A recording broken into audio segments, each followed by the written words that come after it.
Cabildeo presenta Lucha Libre, un programa para el ejercicio de la libertad de expresión. Bienvenidos. Muchísimas gracias, Roxana. Como siempre, también un agradecimiento a la directora de la radio, a Amalia, por esta oportunidad. Este va a ser un Lucha Libre diferente. El programa suele tener dos personas que opinan, que intercambian criterios, pero en este caso más bien va a ser una entrevista que tengo el gusto de empezar a hacerle a mi amigo Miguel Roca. Ya lo han presentado como ingeniero civil, economista y también un conocedor de infraestructura pública. Miguel, tú has tenido la suerte de trabajar en el Caribe, en Centroamérica, también has visto el tema en Bolivia, de cómo deberíamos invertir nuestros recursos, cómo hacerlo, en fin. Tal vez me podrías dar un primer pantallazo muy breve de cómo debe un país administrar sus recursos y cómo deberíamos tener una jerarquía, cómo jerarquizar esa inversión, pensando además en una noticia que ha salido ayer: 3 aeropuertos que no han tenido en el país, el de Ixiamas, el de Copacabana, y se me va uno más, pero también está el de Chimoré, el de Apolo, también está el de Chimoré, que prácticamente no ha funcionado, lo mismo que Oruro. En la suma de eso se han gastado $150 millones. Empecemos con eso y luego voy al punto específico que quiero tratar contigo, que son las carreteras en Bolivia. Perfecto. Muy brevemente, buenos días a Amalia Pando, que nos acoge aquí en su programa, a Roxana, a ti, mi estimado Raúl, y sobre todo al público que nos honra con su tiempo y con su atención. Tu pregunta: un país necesita tener siempre un sistema de inversión pública. ¿Y qué debería tener ese sistema? En toda sociedad hay demandas de la población, pero necesidades, ¿no? Distingamos, cuando hablamos de demandas, no es lo que alguien pide, sino lo que necesita. Entonces tiene que tener los mecanismos para identificar esas necesidades o demandas. Una vez identificada la demanda, tiene que tener los mecanismos para proponer soluciones en términos de proyectos de inversión pública. Suele ser infraestructura pública, pero no siempre. No siempre las soluciones están ligadas al hormigón y al acero. A los ingenieros nos encantaría que siempre fuera así, pero eso sería muy necio, ¿no? Identificada la solución, hay varias formas, por decirte, ok, se necesita una carretera o se necesita un sistema de agua potable.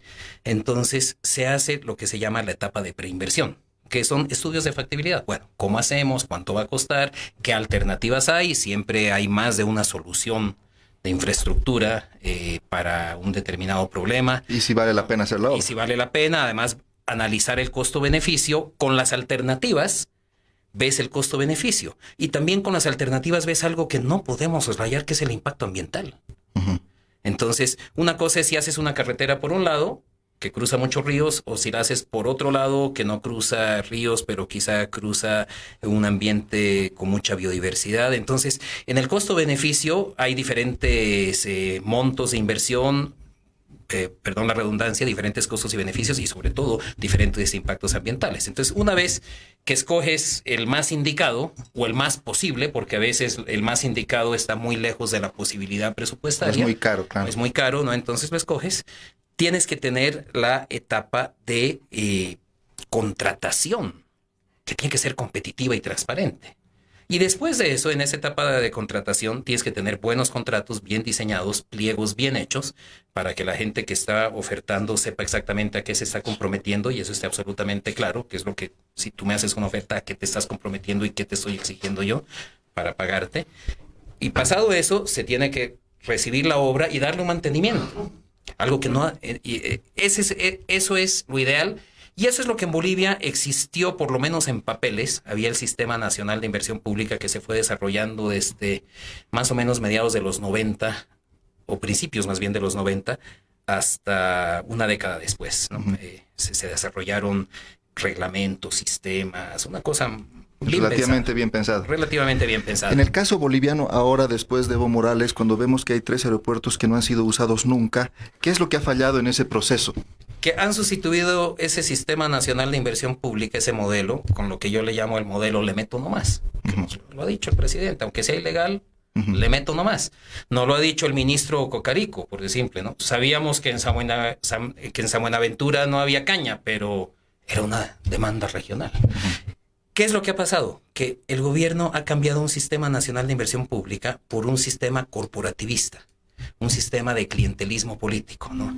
Hay un grupo que demanda cierta solución a un problema real o imaginario, y el gobierno utiliza la inversión pública como una forma de contentar a un grupo, o más bien de cooptarlo, ¿no? Y ganar rédito político con eso.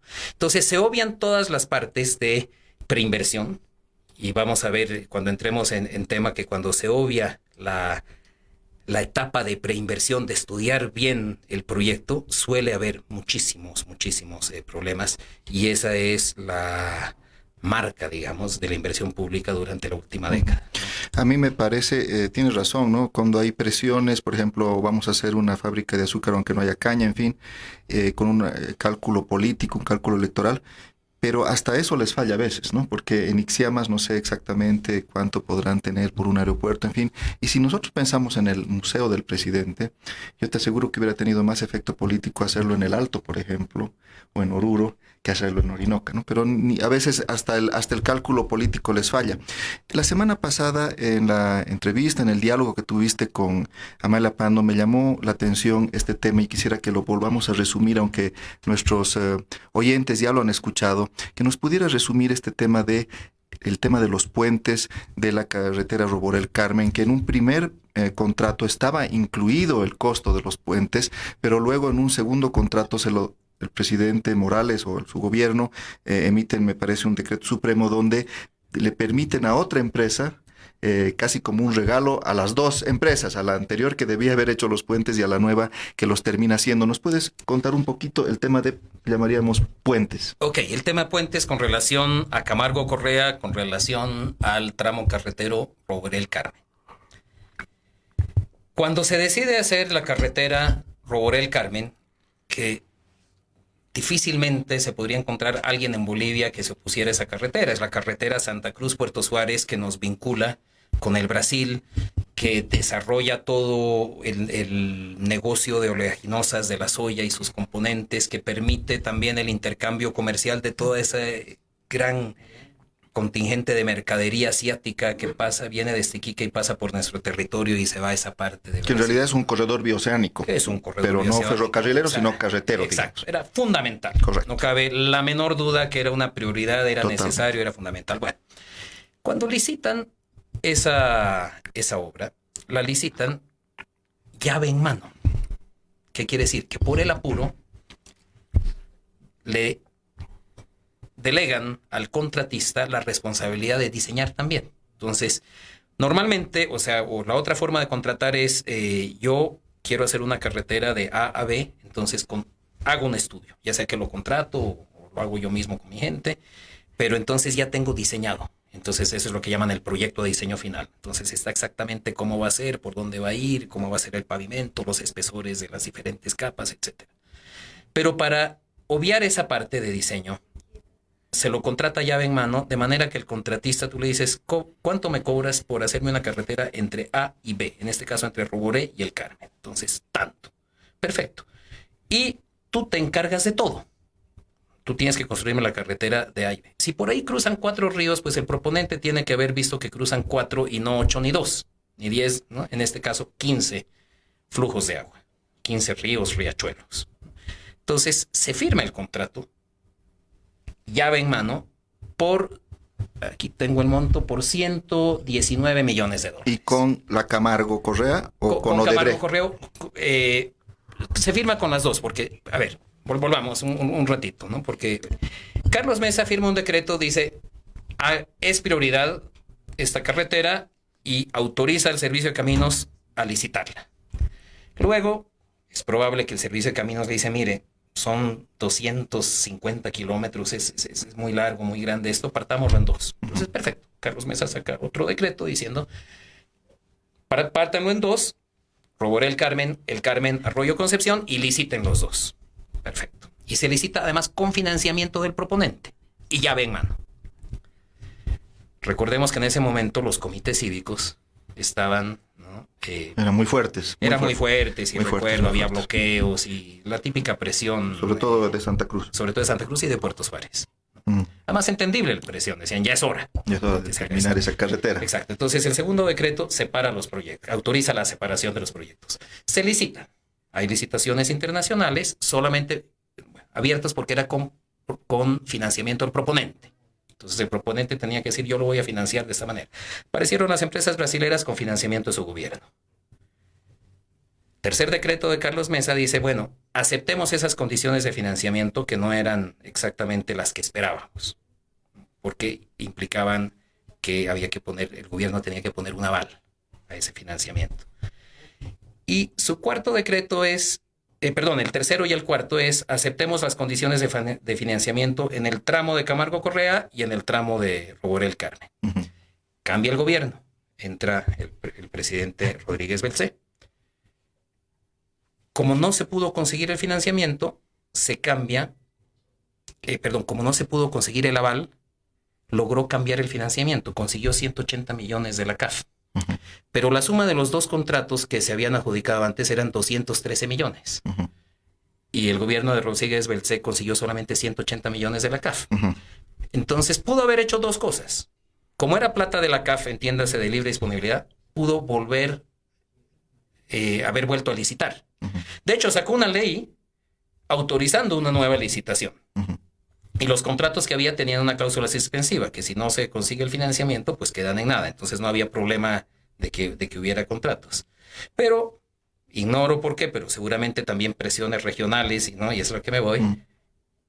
Se contrató a las mismas empresas que vinieron atadas del financiamiento brasilero, aunque esta vez el financiamiento ya venía de la CAF. Pero como el dinero era menos, negociaron reducir los contratos. Los contratos inicialmente tenían algo que si vas a hacer llave en mano, es necesario, es importante. Si tú vas a diseñar y vas a construir y me vas a entregar la carretera completa de AVE, entonces esos contratos normalmente tienen que tú tienes que tener un muy buen control de calidad, una supervisión a tu costo. Y obviamente, para que no seas juez y parte, o como eres más bien juez y parte, tú te vas a encargar 5 años del mantenimiento. Ujú. Entonces, si haces mal la carretera, te va a salir caro, porque te va a salir carísimo el mantenimiento de esos 5 años. Pero si la haces bien, con buenos materiales, ¿no? Conscientemente, pues esos 5 años de mantenimiento... No va a pasar nada, no vas a gastar exacto, casi nada. ¿no? Entonces, ese es un diseño de un proyecto llave en mano. ¿Qué se hizo en el gobierno de Rodríguez Belcé? Se le quitó el componente de supervisión y se le quitó el componente de los 5 años de mantenimiento. Y se rebajó los contratos en un 20% para que entraran dentro de los 180 millones que habían conseguido de la CAF. Entonces eso yo lo veo desde el punto de vista estrictamente técnico como un primer gran error. Ya. Porque mantenerlo llave en mano, pero no tienes la obligación de mantenerlo después, entonces... ¿Quién te controla? ¿Cómo sabemos que va a salir bien? No. Y yo voy a tener que gastar de todas maneras plata para controlarte. Entonces ahí es un error técnico, ¿no? Pero he estudiado bien ese decreto que dice se autoriza a reducir supervisión y a reducir mantenimiento. Nada más. Se mantenía llave en mano. O sea que los puentes debían haber estado incluidos. Tienen que haber estado. O sea, otra vez, no conozco ningún contrato llave en mano donde diga sin puentes. Claro, de punto A a punto B sin puentes. Claro, o sea, es como no tener la carretera. Claro. O sea, una carretera que le falten 15 puentes, o sea, llegas al primero y ya no puedes transitar. Exacto, no es carretera. ¿De qué te sirve? Eso no tiene sentido. Es más, yo sé que documentalmente he estudiado el decreto y el decreto solamente dice se reduce el mantenimiento y la supervisión de los alcances del contrato. Yo recuerdo haber ido a proponer, ¿no? Hacer los puentes. No. Con un consorcio, con una empresa especializada en puentes, ¿no? De que, a ver, queremos participar. Presentar propuestas. De hecho, presentamos propuestas y nunca nos contestaron. Y ahora entiendo por qué, pues nunca hicieron los puentes. Algo pasa después del 2006 que se inicia, porque este proyecto se inicia el 2006. Antes del 2006, antes de que Evo Morales llegara a la presidencia, no se había desembolsado ni medio centavo. Empieza con Evo esto. Empieza con Evo. Y algo pasa entre el 2006 y el 2007, que esos 15 puentes pasan a ser parte de otro contrato, del contrato entre el Tinto y San José, para que la gente que nos está viendo y la gente que no es de Santa Cruz, que conocen esto muy bien, el Tinto, usted viene de Pailón, desde Santa Cruz, llega a Paraíso, el Tinto llega a San José de Chiquitos. Entre San José de Chiquitos y Roboré hay 132 kilómetros. Y luego viene el tramo Roboré-El Carmen. Entonces fíjese que los 15 puentes de aquí los trasladan a una empresa que está haciendo la carretera a 130 kilómetros. O sea, otra carretera. Extremos. Otra carretera con otro financiamiento de la Unión Europea. La empresa fue a Astaldi. Y aquí Astaldi no digo que tuvo un beneficio, un regalito. No creo. Simplemente el servicio de caminos licitó la carretera entre el Tinto y San José con... Más los puentes de otro lado. Adicionando los puentes de este otro tramo, 15 puentes, que eran más o menos un presupuesto. O sea, ese es un beneficio para Camargo Correa. Claro, o sea, ahí está en otras palabras, alguien le perdonó a Camargo Correa su obligación de construir los 15 puentes. ¿Y cuánto estimamos que debería haber costado esos 15 puentes? Sabemos, o sea, por notas periodísticas, sabemos que en el presupuesto de Astaldi con la Unión Europea hablan de 11 millones de euros. Ajá. Al tipo de cambio de la época son aproximadamente 15 millones de dólares. Entonces, alguien en el servicio de caminos, y por alguna razón, ¿no?, el gobierno de ese entonces le perdonó a Camargo Correas la obligación de construir esos 15 puentes. Ahora, ¿cómo se dio? No sé, pero es algo que no ha investigado la Comisión Mixta Legislativa. La señora diputada. No estoy diciendo que no haya habido, no, de repente alguien va a decir, este ingeniero no sabe y aquí está el decreto. No necesariamente es dolo, ni no necesariamente es corrupción, pero hay que investigar. Pero, exacto, ¿cómo es que una empresa que tiene la obligación de hacer 15 puentes dentro de su contrato carretero, después es liberada de esa obligación y terminan esos 15 puentes siendo construidos por otra empresa dentro de otro contrato? Eso es la explicación que tenemos que tener y eso es una enorme falla de la investigación de la comisión mixta que preside la diputada Rivero. Gracias, Miguel. Estamos en Lucha Libre. Me hacen una seña porque tenemos que ir a un pequeño corte. Estamos en un Lucha Libre especial, puesto que en vez de ser un diálogo, como suele suceder, yo tengo el placer hoy día de entrevistar a Miguel de todos estos temas. Cuando volvamos, un tema realmente importante, en tema llamado los cuadernos en la Argentina, los cuadernos de la corrupción en Argentina, donde se demostró que muchas empresas argentinas tenían que pagar coimas para acceder a contratos, ¿correcto? Muy parecido al Lavallato, yo lo llamo el Lavallato argentino. El Lavallato argentino. Y que además ha puesto a la expresidenta Cristina Kirchner en una situación muy complicada, con incluso posibilidades de que sea detenida. De eso nos va a hablar Miguel, en que este tema también tiene que ver con Bolivia y es un tema en el que no le hemos prestado suficiente atención. Exactamente lo que tiene que ver Bolivia con el Lavallato. Ambas cosas son muy paralelas, muy análogas. Volvamos un poquito al Lavallato. Trascienden emails a partir de una investigación policial en Brasil de que ejecutivos de empresas constructoras brasileras hablan de envíos de dinero a Bolivia que se presume que son sobornos. Entonces eso genera una investigación legislativa porque mencionan coimas en un periodo que le gustó al gobierno y seguramente se frotó las manos, ¿no? El 2005, el 2004 y hay una inicial CM, entonces dijo, uy, qué lindo, esto hay que investigar. Pero posteriormente hubo exactamente lo mismo en Argentina. Un gran escándalo, aparecieron unos cuadernos que era del chofer de uno de los capos del gobierno argentino, ministro o viceministro, con las anotaciones de todas las entregas que hacían en bolsas, dinero. Coimas. De las coimas, ¿no? Entonces se armó en Argentina el gran escándalo y las investigaciones policiales, las declaraciones de los detenidos también hablan de coimas enviadas a Bolivia. De ese caso, o sea, ese mismo. O sea, igualito en Argentina, pero hablan de dos empresas en particular, de Isolux, Corsán, Corbián y de electroingeniería. Esas empresas vinieron a trabajar a partir del gobierno de Evo Morales. Ninguna de esas empresas tuvo trabajos en Bolivia antes de Evo Morales. Entonces, ¿por qué unos trascendidos de coimas enviadas a Bolivia en Brasil generan una investigación parlamentaria? Porque se mencionan coimas durante el 2005, ¿no? ¿Y por qué un trascendido idéntico de investigación policial donde habla de coimas enviadas a Bolivia, y hay dos empresas en particular, Isolux Corsán Corbián y Electroingeniería. Están detenidos sus ejecutivos y han mencionado. Y el gobierno no hace nada. Y les voy a explicar por qué relación tiene esto con Bolivia. Primero, Electroingeniería. Electroingeniería es la empresa contratista principal en el consorcio llamado Árbol, que es Argentina-Bolivia, encargado de la carretera Santa Bárbara, Caranavi, Quiquibey. Esa carretera comenzó el 2010. Estamos a 2018, finalizado, y sigue sin concluirse.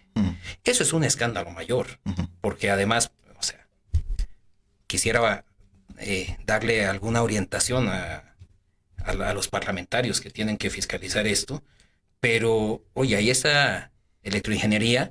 Se habla en Argentina de coimas, ¿no?, mandadas a Bolivia, y aquí el gobierno no quiere investigar nada, por un lado. Por otro lado, Corsán Corbián, ese tema es más grave aún, y lo dije en el anterior programa. En el tema Corsán Corbián, donde aparece un señor Goicoechea, si no me equivoco, es un nombre así como vasco, hay emails hablando de dinero que se manda a Bolivia, y en sus declaraciones está actualmente detenido, según entiendo, en Argentina. Habla de los negocios en Bolivia. Y en Bolivia ese fue el proyecto de San Buenaventura Ixiamas, que se fugaron. Y que sin terminar. ¿No? Sin terminar. Y Solux Corsán también hizo el segundo tramo de la doble vía La Paz Oruro, que no lo terminó, no tiene recepción definitiva. Y lo peor, Solux Corsán hizo el proyecto de Miguillas, que también lo dejó a medias. Y en el caso de Miguillas, el senador Yerko Núñez mostró un documento notariado, una iguala donde se pacta el 3,5, 14 millones de dólares de coima por la adjudicación del proyecto Miguillas. Y la comisión parlamentaria hace hasta la vista gorda en eso. Se hace la vista gorda en un tema que es idéntico en su génesis o en sus indicios, pero como solamente afecta al gobierno de Evo Morales, decide eliminarlo. Correcto. Y eso me parece una omisión, pero enorme, por parte de... Entonces, en este caso, habían empresas que pagaban unas coimas para adjudicarse obras en Bolivia. Eso es, se supone. Eso es de eso estamos hablando. Y además, se supone, me gusta que lo menciones, porque...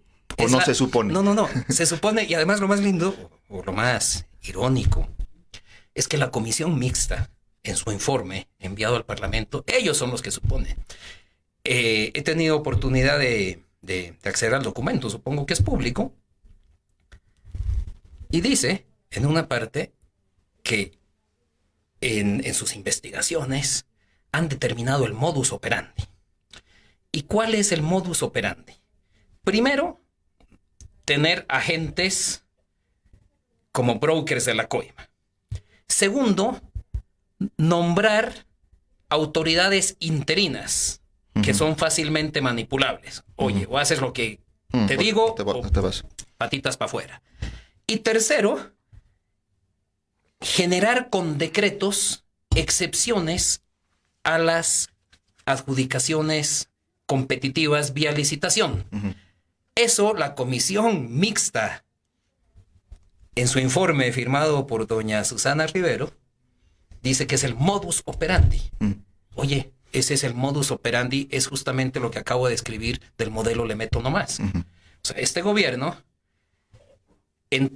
solamente hablemos de 3 instituciones que concentran una tercera parte de la inversión pública en Bolivia. Paréntesis. Son 426 entidades que ejecutan la inversión pública. Y de esas 426, 3 concentran el 34-35%. Yacimientos, ENDE y ABC. Y ya que estamos hablando de carreteras, pero en las 3 hay interinos desde que subió el gobierno. Pese a que la ley para cada una de las 3 dice, en el caso del ABC, que el presidente tiene que ser elegido a partir de una terna aprobada por 2/3 de la Cámara de Diputados, el gobierno siempre ha mantenido interino tras interino tras interino, hasta los ha hecho rotar. Ha vuelto, el interino de ahora es un interino que estaba antes del 2009 al 2012 más o menos.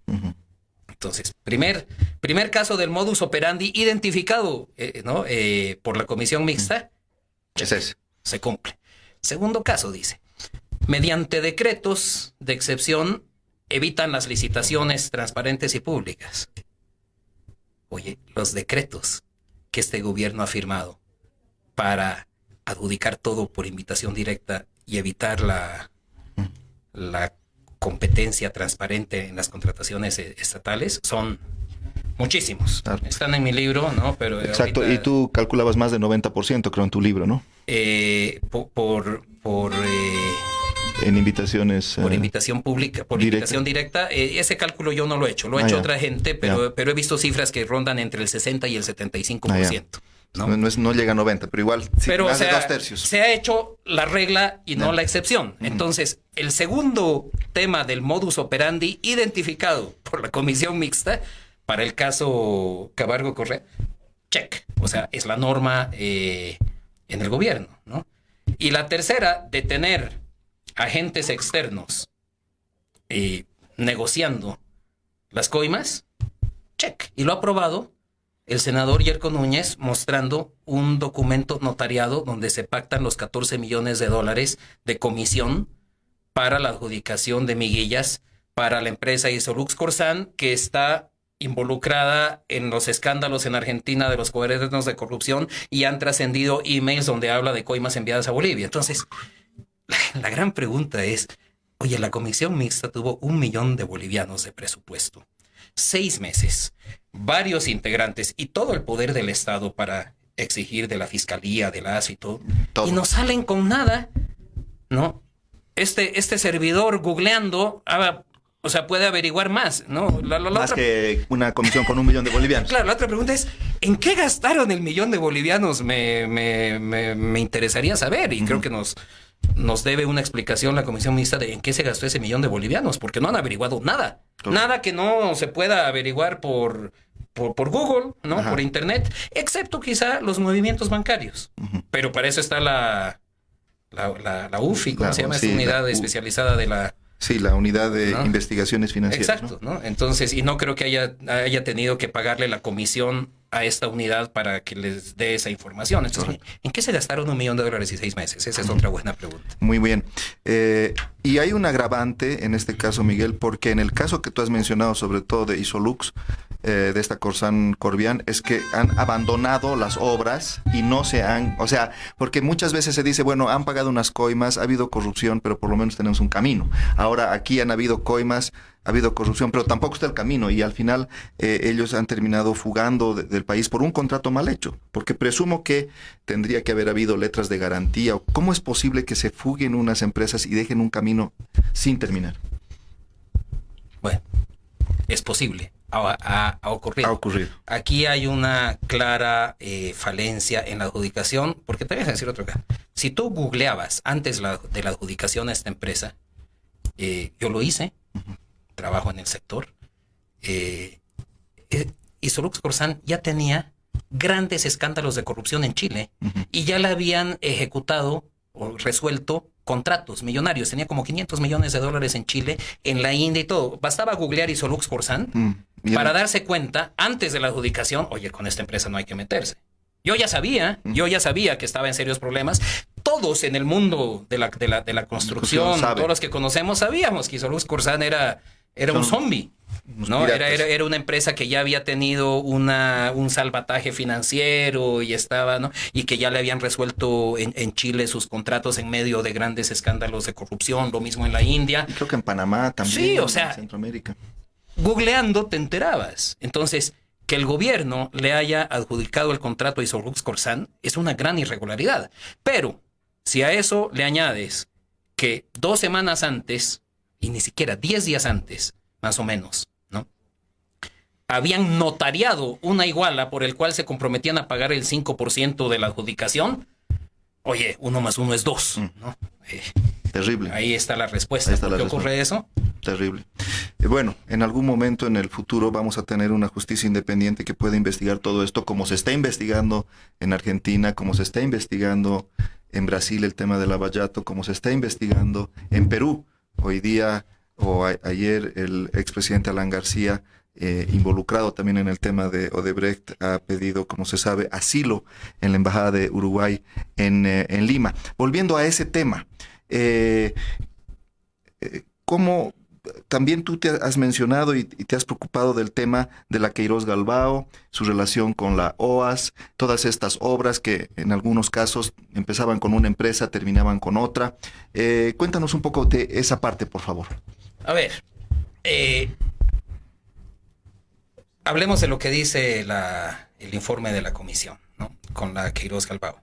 La Queiroz Galbao tenía el contrato para ejecutar la carretera Potosí-Tarija, un contrato de 180 millones. Ejecutó muy mal el contrato, más de 90 kilómetros en ese tramo, que son 300 y tantos o 400 deben ser, estaban fisurados. Y entonces, cuando subió el gobierno de Evo Morales, comenzaron a presionar a Queiroz Galbao, y finalmente en julio del 2006 le resuelven el contrato. Resolver quiere decir anular. Rescindir, dice alguna gente, pero la palabra, no sé, yo no soy abogado, pero los abogados usan resolver, que es anular. O sea, anular, ya. Básicamente, quitarte el contrato. Ya. Le quitaron el contrato, le ejecutaron garantías por $13 millones, dejaron de pagarle varias planillas de pago de certificados de avance de obra porque estaba mal hecha y con toda la razón, por unos $30 millones. Le metieron juicio penal a los ejecutivos, tuvieron que escapar. Embargaron la maquinaria y todo. Esto fue julio del 2006. Recién llegadito el gobierno. Llegadito el gobierno y recién instituida la ABC, que recordemos antes era el Servicio Nacional de Caminos. Y recién destituido Bakovic, ¿no? Y recién instituida la señora Patricia Vallivia. Octubre de ese año, Queiroz Galbao le manda una cartita al entonces ministro de la presidencia, Quintana. Juan Ramón Quintana. Mire, no. Nos están tratando mal. Haga algo, pidiendo ayuda. Diciembre de ese año, 2006, viene Lula. Y tienen unas reuniones, y obviamente estos son temas que están ampliamente... Son públicos. Reflejados en la prensa, ¿no? Enero, o sea, a las 2 semanas de la visita de Lula, firman un acta de entendimiento en que se comprometen a devolverle el contrato a Queiroz. Qué horror. Y entonces, y no solamente se comprometen a devolverle el contrato, sino a pagarle todo, a devolverle, y lo hicieron. Vamos, fast forward un poquito. ¿Qué ocurrió después? Durante el 2007, le devolvieron el contrato, le devolvieron los 13 millones de garantías, le pagaron más de $30 millones de los certificados atrasados. En total le pagaron como $50 millones. Le levantan los juicios penales, además en una muestra clara de la de que quién domina la justicia, del Poder Judicial, ¿no? Le desembargan la maquinaria. O sea, ahí ya hay $50 millones que salieron de las arcas del Estado para pagar. Y la carretera idéntica, parada. Uh-huh. Y además, cambian el contrato de 180 millones a 226 millones. Le aumentan $46 millones. Uh-huh. ¿No? Y todo eso en el 2007. Y además, con el compromiso de firmar un contrato con Queiroz Galbao para que termine la obra. O sea, firmaron adendas y firmaron una modificación del contrato en el que se comprometían a firmar un nuevo contrato. Una vez que el gobierno le devolvió los $50 millones a Queiroz, le desembargó la maquinaria y todo, Queiroz dijo, no quiero hacerla. Y no la hizo. Les digo, pero aquí les presento a mi amigo OAS. A él le quiero dejar. Y entonces le subrogan este contrato inflado, recordemos, el de Queiroz Galbao era de $180 millones. Le subrogan un contrato por 226 millones a OAS. Y OAS tampoco termina la carretera. En los años posteriores, esa es otra historia que nos podría tomar otra hora de conversar sobre los pormenores de lo terrible que fue la ejecución ya en la etapa OAS. El hecho es que una carretera que comienza el 2003, en papeles, ¿no? Que se inicia su construcción probablemente hacia el 2005, Potosí-Tarija, fundamental. Oye, estamos ya prácticamente en el 2019 y no la terminan. Uh-huh. Y 13 años de este gobierno y no la termina. Y lo peor es que no sabemos qué pasó con OAS. Después de, porque a ver, perdón, un paréntesis aquí. Parte del paquete de OAS de hacer esta carretera era la carretera del Tipnis y la carretera de Potosí-Uyuni.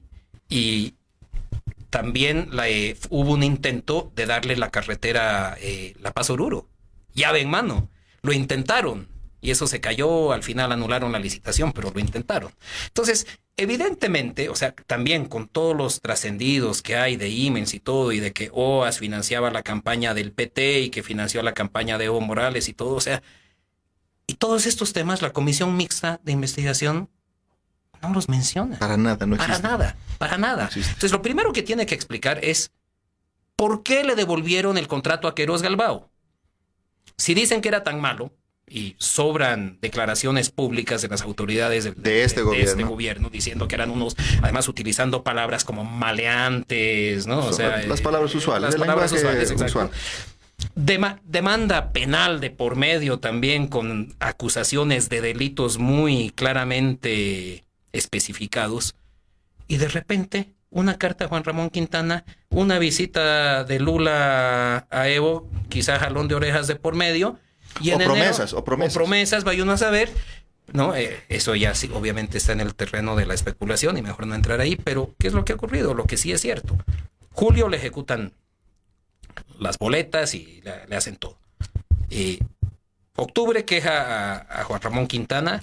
Diciembre viene Lula, enero firman acuerdos para devolver el contrato del 2007. Durante el 2007 le desembolsan todo. Le aumentan a 226. No, le aumentan a 226 con la promesa de que retomara el contrato y terminara. Después, en el 2007, dice OAS, no, Queiroz. Dice Queiroz, no lo quiero hacer, pero aquí está mi amigo OAS y le subrogan el contrato a OAS por $226 millones. Qué horror, qué increíble. Y la carretera no se termina bien. Entonces, mucha explicación que tiene que dar el gobierno en este tema. Y es algo que no toca esa comisión. Por eso insisto, en que han gastado 6 meses y 1 millón de bolivianos, no tengo idea. Porque no nos han dicho en ese informe nada que los que estamos en el sector no supiéramos. Correcto, exacto, no que no se supiera. ¿Y por qué la OAS deja ese tramo? ¿Por qué entra en quiebra después? ¿Por qué? ¿O por qué? ¿Cuál es la razón? Ignoro la razón. Solo sabemos que lo dejó inconcluso, y sabemos también que esa carretera no tiene recepción definitiva. Sabemos que tiene todavía muchas fallas y muchas partes inconclusas. Es como la carretera Caranavi, 10 años y no la terminan.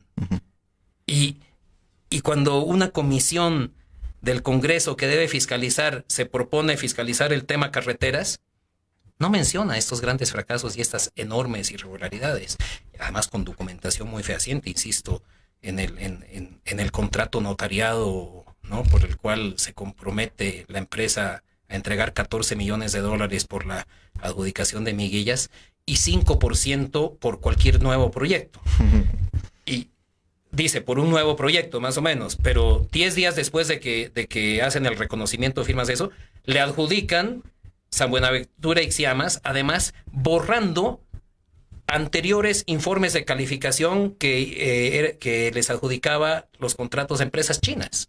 O sea, borran anteriores informes y 10 días después de haber firmado la iguala por el 5%, le adjudican San Buenaventura y Xiamas a esta empresa española. Entonces, es mucho por investigar, por averiguar y por saber. Y llama, pero poderosamente la atención. Es más, es hasta, yo diría, indignante que una comisión parlamentaria que debería fiscalizar, que dice que se ha gastado 1 millón de bolivianos en investigar, no investiga claro. nada.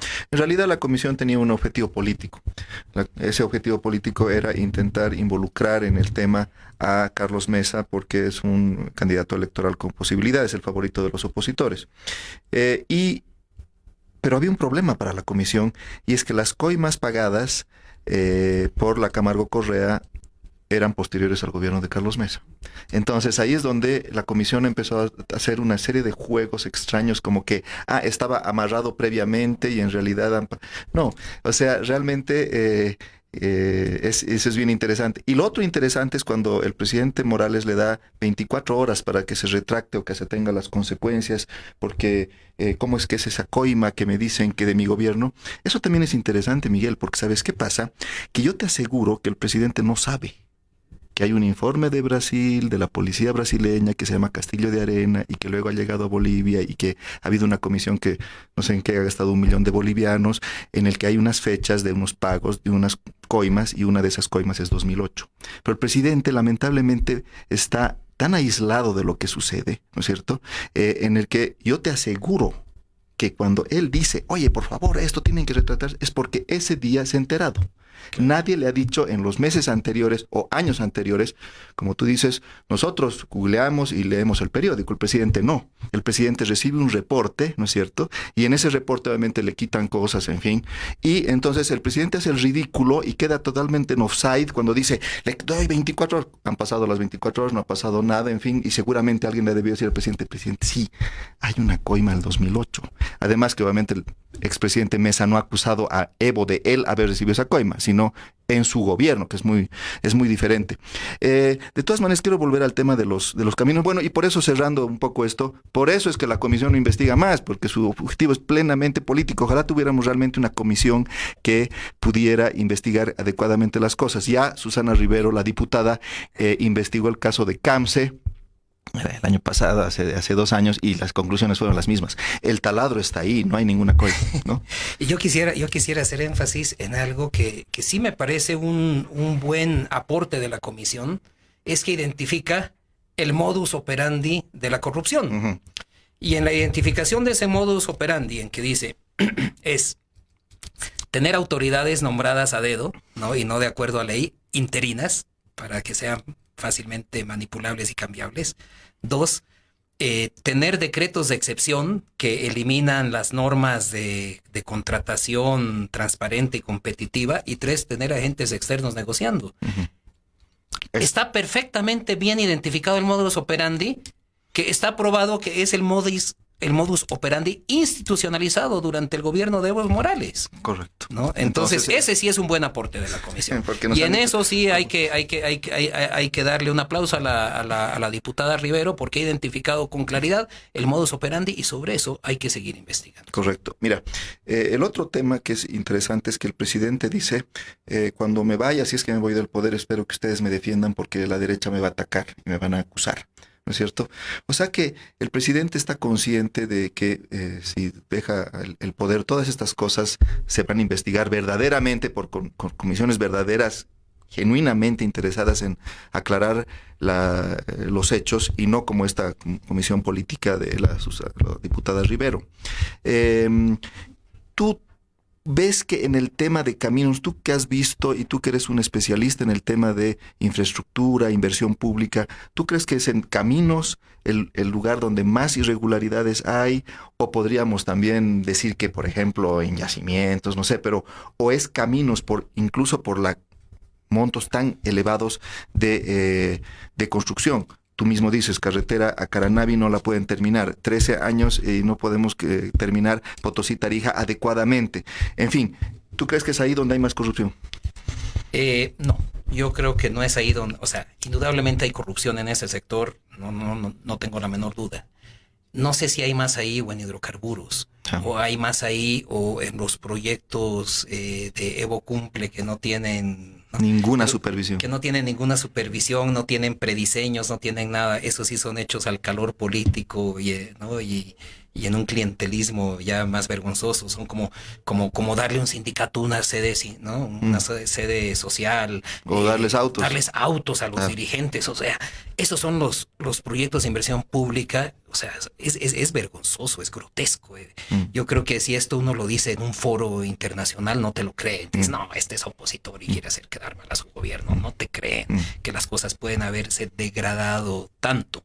Por eso insisto en que sí es importante el modus operandi, porque ese modus operandi se da en todos los sectores, de tener autoridades interinas, ¿no? De tener decretos de excepción para adjudicaciones directas y no licitaciones, y de tener agentes negociando los contratos por todo lado. Ujú. En el caso de Potosí-Tarija, el gobierno insiste en que la carretera ya, aunque no ha habido este documento final de entrega, que la carretera está plenamente habilitada y que bueno, se habrá ido la OAS, pero que la carretera está, se usa, en fin. ¿Cuál es la información que tienes tú? La información pública que hace el gobierno, que si tú entras al portal de ABC, que ahora ya no te da información, dice está en mantenimiento, está en construcción las últimas veces que he intentado, pero cuando había alguna información, no tenía la carretera recepción definitiva. ¿No? Para quienes no conocen mucho esto, toda obra de infraestructura pública tiene primero una recepción provisional, cuando ya está sustancialmente lista, suele decirse en los contratos.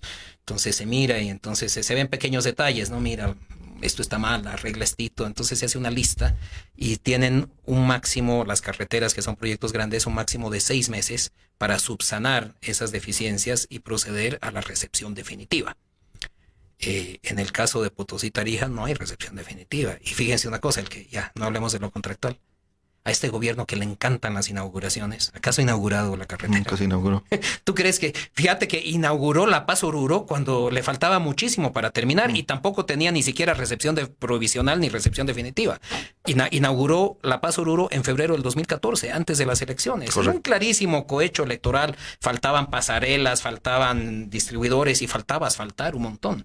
Apuraron tanto las cosas que esa carretera Es una pena. es una pena, tragedia. y ahí también hay una gran irregularidad, que cambiaron la especificación del asfalto, le subieron el precio al asfalto, pusieron uno más chapi y más barato, pero le subieron el precio. Ese es tema de otro conversatorio, pero toda la gestión de carreteras, justamente por estos 3 elementos del modus operandi que señala la comisión mixta, es que la inversión pública es un desastre. O sea, por lo tanto, no es correcto, no se puede decir que la carretera Potosí-Tarija esté plenamente habilitada, en fin, siguen habiendo trazos o partes que están mal, en fin.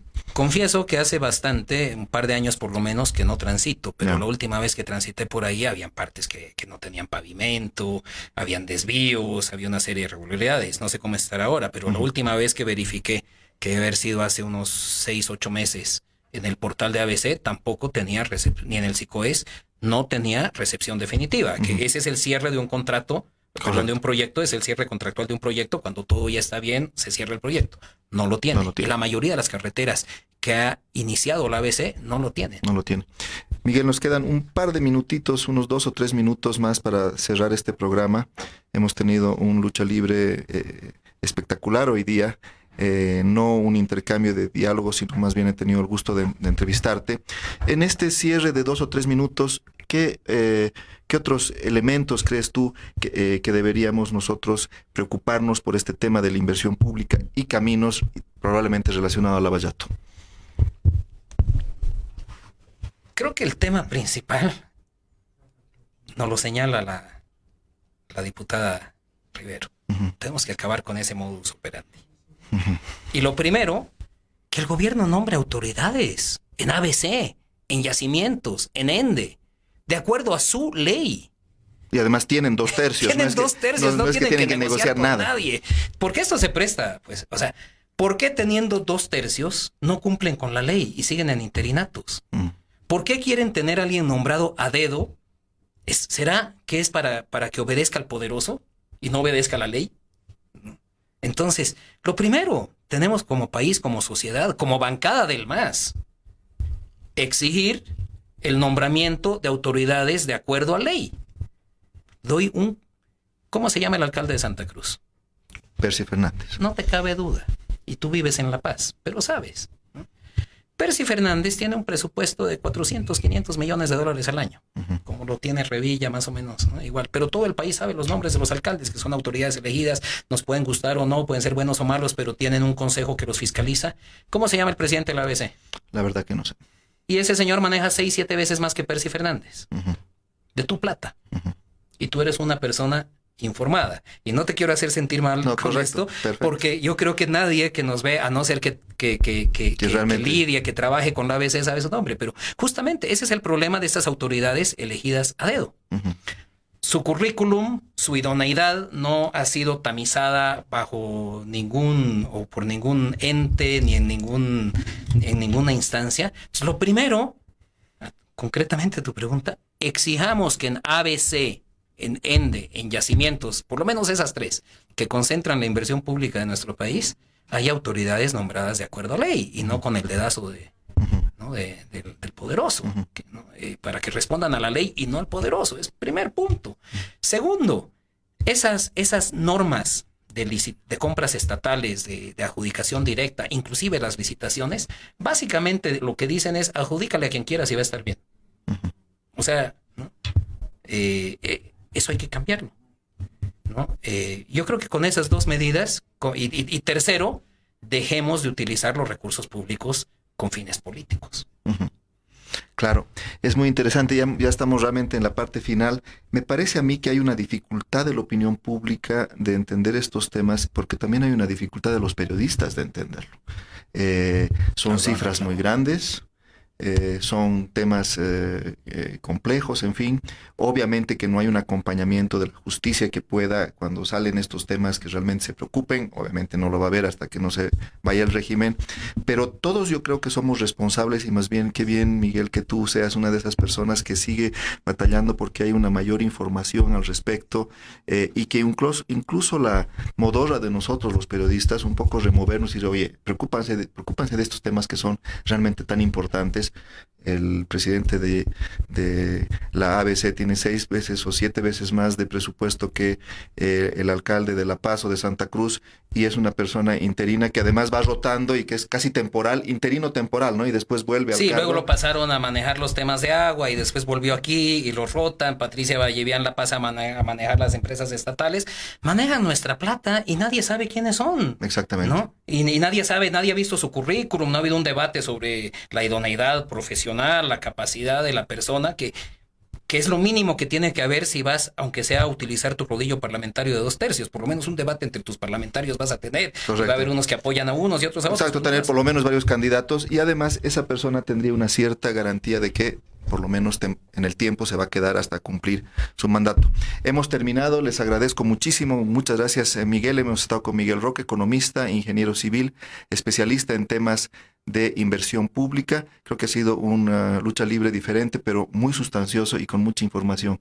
Así que, Miguel, gracias y hasta la próxima. Muchas gracias a ti, Raúl. Otra vez gracias a Amalia, a Roxana, y sobre todo gracias al público que nos escucha con tanta paciencia. Cabildeo presentó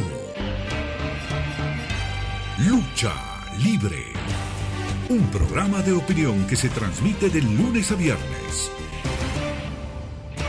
Gracias por su sintonía.